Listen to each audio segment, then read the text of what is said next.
प्यारे बच्चों, आज की कक्षा में आपका स्वागत है। बच्चों, हिंदी की यह कहानियां हमें न सिर्फ हमारे साहित्य के पास लेके जाती हैं, बल्कि जीवन के बहुमूल्य मूल्य भी सिखाती हैं। ऐसे ही एक जीवन देने वाले मूल्य को लेकर हम आपके पास आए हैं। भाषा सागर भाग 6 के पाठ 4 में हार की जीत। बच्चों, प्रस्तुत पाठ के अंदर आपको क्या बताया जा रहा है? किस प्रकार एक मनुष्य और एक जानवर के बीच में पिता और पुत्र जैसा मोह था और किस प्रकार एक डाकू इनको अलग करने की चेष्टा करता है। परंतु इस कहानी के मुख्य पात्र बाबा भारती, जिनका अपने घोड़े के प्रति पिता जैसा प्रेम था, उन्होंने यह बात सिद्ध कर दिखाई कि मानवता से ऊपर कोई मोह नहीं है। उन्होंने अपनी मानवता का प्रदर्शन करते हुए उस डाकू का, जिससे सभी बहुत भयभीत थे, हृदय परिवर्तन कर दिया। कैसे?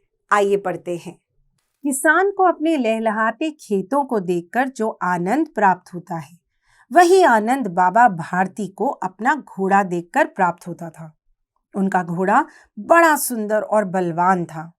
उसके जोड़ का घोड़ा सारे इलाके में न था। बाबा भारती उसे सुल्तान कहकर पुकारते थे। उन्होंने अपना सब कुछ छोड़ दिया था। वे गांव के बाहर एक छोटे से मंदिर में रहते और दिन भर भगवान का भजन करते। परंतु शाम को सुल्तान पर चढ़कर 8-10 मील का चक्कर लगाए बिना उन्हें चैन न आता। खड़क सिंह उस इलाके का कुख्यात डाकू था। लोग उसका नाम सुनकर ही कांपते थे। जब सुल्तान की कीर्ति उसके कानों तक पहुंची तो उससे रहा न गया। एक दिन वह दोपहर को बाबा भारती के पास पहुंचा और उन्हें नमस्कार करके बैठ गया। बाबा भारती ने पूछा, खड़क सिंह, क्या हाल है? आज इधर कैसे आ गए? सुल्तान की चाह खींच लाई। बड़ी प्रशंसा सुनी है। कहते हैं देखने में बड़ा सुंदर है।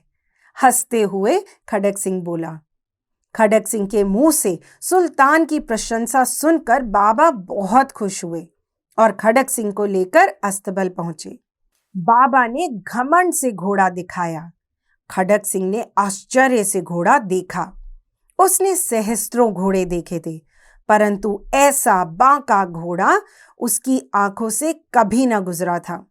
वह सोचने लगा, भाग्य की बात है, ऐसा घोड़ा खड़क सिंह के पास होना चाहिए था। भला इस साधु को ऐसी चीजों से क्या मतलब? फिर वह बोला, बाबा जी, इसकी चाल न देखी तो क्या देखा। यह सुनकर बाबा घोड़े को खोलकर बाहर लाए और उस पर सवार होकर थोड़ी दूर घूम आए। उसकी चाल देखकर खड़क सिंह मुग्ध हो गया और वहां से जाते जाते बोला, बाबा जी, मैं यह घोड़ा आपके पास न रहने दूंगा। तो बच्चों, खड़क सिंह एक डाकू था और डाकू की प्रवृत्ति क्या होती है? डाकू किसी के भी पास कोई अच्छी चीज रहने ही नहीं देता। वह क्या कहता है? वो कहता है कि सब अच्छी चीजें मेरे पास आ जानी चाहिए। और यही खड़क सिंह की भी प्रवृत्ति थी। इतने सुंदर नए नक्श चाल वाले घोड़े को वो एक साधु के पास कैसे रहने देता? अब खड़क सिंह ने क्या चाल चली? उसने बाबा भारती के दिमाग में एक बीज बो दिया। किसका बीज? डर का बीज। यह डर कि मैं आपसे आपका घोड़ा छीन के ले जाऊंगा। और इसके कारण क्या हुआ? बच्चों, जब डर मनुष्य के ऊपर हावी होता है तो क्या होता है? मनुष्य अपना खाना, पीना, सोना, दैनिक कार्य सब कुछ भूल जाता है और कहाँ ध्यान लगाता है? उस डर के ऊपर। तो अब इस डर के साथ बाबा भारती की कैसी गुजरेगी? आइए आगे पढ़ते हैं। डाकू की बात सुनकर बाबा भारती डर गए। अब उन्हें रात में नींद न आती थी। सारी रात अस्तबल की रखवाली में कटने लगी। प्रति क्षण खड़क सिंह का भय लगा रहता। परंतु कई मास बीत गए और वह न आया। तब बाबा भारती उसकी ओर से कुछ निश्चिंत हो गए। रोज की तरह एक दिन संध्या समय बाबा भारती सुल्तान की पीठ पर सवार होकर घूमने जा रहे थे कि सहसा एक आवाज आई, ओ बाबा, जरा इस कंगले की बात सुनते जाना। बाबा ने घोड़े को घुमाया तो देखा एक अपाहिज वृक्ष की छाया में पड़ा करा रहा है। उन्होंने पूछा, क्यों, तुम्हें क्या कष्ट है? अपाहिज ने हाथ जोड़कर कहा, बाबा, मैं दुखिया हूं, मुझ पर रहम करो। रामावाला यहां से 3 मील दूर है, मुझे वहां जाना है। घोड़े पर चढ़ा लो, परमात्मा तुम्हारा भला करेगा। बाबा भारती ने घोड़े से उतरकर उस अपाहिज को घोड़े पर सवार किया और स्वयं उसकी लगाम पकड़कर धीरे धीरे चलने लगे। सहसा उन्हें एक झटका सा लगा और लगाम हाथ से छूट गई। उन्होंने देखा कि अपाहिज घोड़े की पीठ पर तन कर बैठा घोड़ा को दौड़ाई लिए जा रहा है। यह देखकर उनके मुख से भय, विस्मय और निराशा से मिली हुई चीख निकल गई। यह अपाहिज कोई और नहीं बल्कि डाकू खडक सिंह था। बाबा भारती कुछ देर चुप रहे, फिर चिल्लाकर बोले, खडक सिंह, जरा ठहर जाओ। बाबा जी, यह घोड़ा अब न दूंगा, खडक सिंह बोला। परंतु एक बात सुनते जाओ खडक सिंह। बाबा की आवाज सुनकर खडक सिंह रुक गया। बाबा उसके पास जाकर बोले, मैं तुमसे अपना घोड़ा वापस नहीं मांग रहा हूं, बस एक प्रार्थना है, अस्वीकार न करना, नहीं तो मेरा दिल टूट जाएगा। मेरी तुमसे बस यह विनती है कि इस घटना को किसी के सामने प्रकट न करना। यह सुनकर खडक सिंह का मुंह आश्चर्य से खुला रह गया। उसने बहुत सोचा, परंतु कुछ समझ न सका। हार कर उसने बाबा से पूछा, क्यों, इससे क्या होगा? तो बच्चों, बहुत दुखद स्थिति हो चुकी है। बाबा भारती से उनका घोड़ा छीन लिया गया है।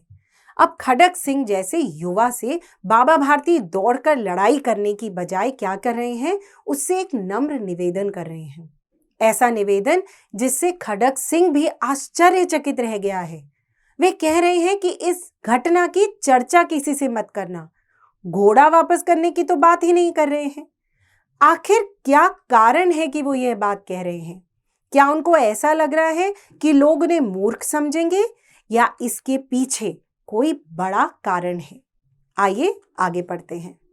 बाबा भारती ने उत्तर दिया, लोगों को यदि इस घटना का पता लग गया तो वे किसी गरीब पर विश्वास न करेंगे। यह कहते कहते बाबा भारती वहां से चले गए, परंतु उनके शब्द खडक सिंह के कानों में उसी प्रकार देर तक गूंजते रहे। बाबा के विचारों को जानकर डाकू खडक सिंह स्वयं को बहुत लज्जित महसूस कर रहा था और सोच रहा था, बाबा कितने महान हैं। उन्हें सुल्तान का खोने का इतना दुख नहीं जितना इस बात का ख्याल है कि कहीं लोग गरीबों पर विश्वास करना ना छोड़ दें। यह सोचकर खडक सिंह रात्रि के अंधकार में बाबा भारती के मंदिर पहुंचा।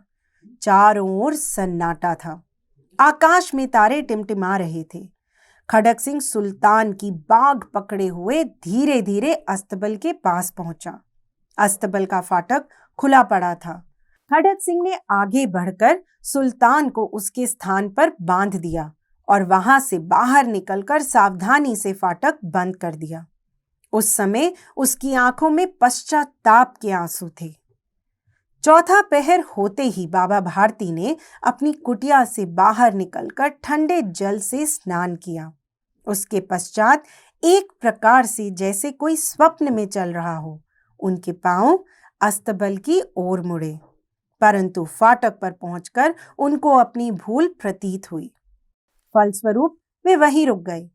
लेकिन घोड़े ने अपने स्वामी के पांव की चाप को पहचान लिया और जोर से हिनहिनाने लगा।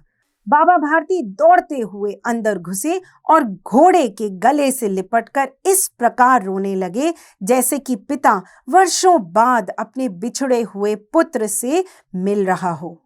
रो रो कर वे बार बार यही कहे जा रहे थे, अब कोई गरीबों की सहायता से मुंह न मोड़ेगा। थोड़ी देर बाद जब वे अस्तबल से बाहर निकले तो उनकी आंखों से खुशी के आंसू बह रहे थे। तो बच्चों, बाबा भारती के इतने नेक विचारों ने एक कुख्यात डाकू का भी हृदय परिवर्तन कर दिया। वह डाकू जिसे सिर्फ छीनना आता था, आज उस डाकू ने अपनी छीनी हुई वस्तु कितने प्रेम से न सिर्फ वापस करी, बल्कि उसको उस चीज को वापस करने से अपार संतोष मिला। बच्चों, एक मनुष्य के सही विचार, एक मनुष्य की ठोस दृढ़ निश्चयता समाज को इसी प्रकार बदल सकती है। बच्चों, यह सुंदर कहानी लिखी है सुदर्शन ने। सुदर्शन प्रेमचंद परंपरा के कहानीकार थे। इनका जन्म 1895 में सियालकोट, पाकिस्तान में हुआ था। इनका वास्तविक नाम बद्रीनाथ भट्ट था और इनका दृष्टिकोण सुधारवादी था। इसीलिए शायद इस कहानी में भी उन्होंने एक डाकू को सुधार दिया। इनकी कहानियों का मुख्य उद्देश्य समाज व देश को स्वच्छ व सुदृढ़ बनाना था। इनकी भाषा सहज, स्वाभाविक, प्रभावी और मुहावरेदार थी। सुदर्शन को गद्य और पद्य दोनों में महारत हासिल थी। उनकी अन्य रचनाओं में सच का सौदा, अठन्नी का चोर, साइकिल की सवारी, तीर्थ यात्रा, पृथ्वी वल्लभ, पत्थरों का सौदागर इत्यादि प्रमुख हैं। सुदर्शन फिल्मों के लिए पटकथा और गीत भी लिखते थे। और बच्चों, इनका निधन कब हुआ? सन 1967 में इस महान साहित्यकार का निधन हो गया। तो बच्चों, देखा आपने किस प्रकार कहानियां हमारे अंदर कितनी प्रेरणा और कितना रस भर देती हैं। तो बच्चों, हम आशा करते हैं कि यह कहानी आपको भी उतनी ही अच्छी लगी होगी जितनी हमें सुनाने में लगी। अब आपकी बारी है पाठ में दिए गए अभ्यास को करने की। और याद रखें, मानवता से बड़ा कोई धर्म नहीं है। धन्यवाद।